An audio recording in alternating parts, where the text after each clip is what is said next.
good shot. He's whacked it away over the top of the net.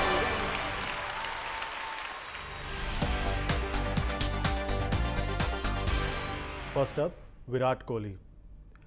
While picking the batsmen and bowlers, we've looked at what they do away from home and in big match conditions. In the case of Virat Kohli, it's very clear. He's very good away from home, especially in the big match chases.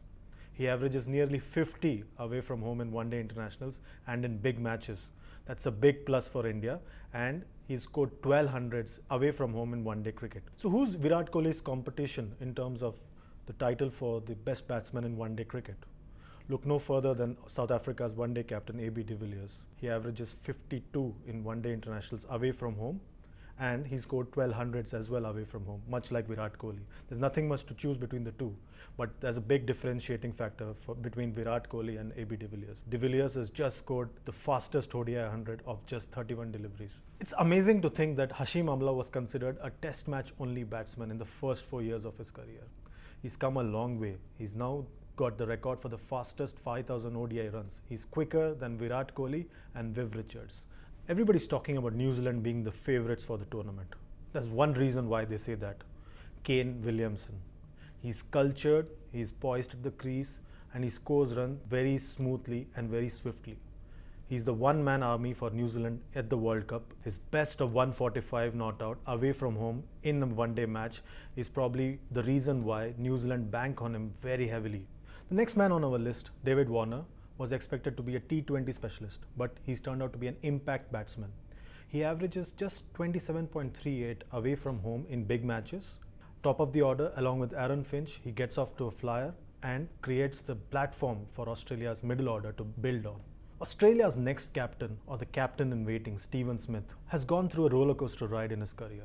At first, he was considered a one-day specialist. Then he was considered just a test match specialist. Now he's an all-round batsman. He strikes at 83 runs per 100 balls, and that's the big crucial factor that marks out Steven Smith as the batsman to watch out for. Let's look at the bowlers now. This tournament's meant to be the tournament for the quicker men. Let's not look beyond Dale Steyn, the world's best fast bowler.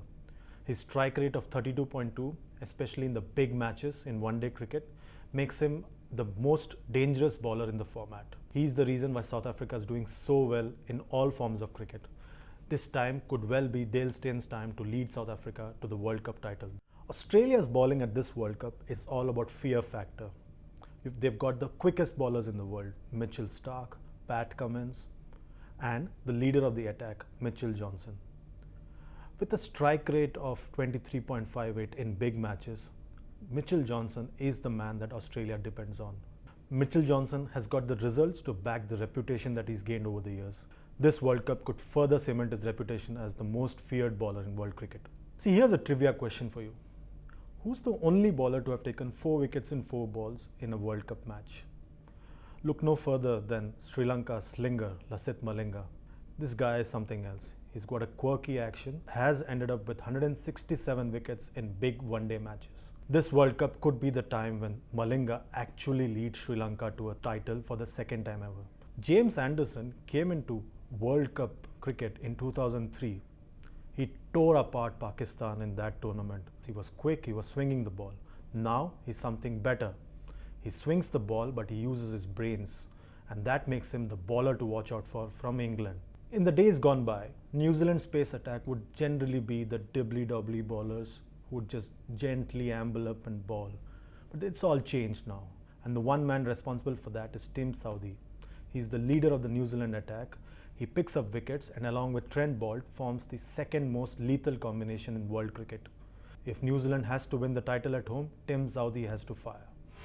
Well, that's a good shot. He's whacked it away over the top of the net.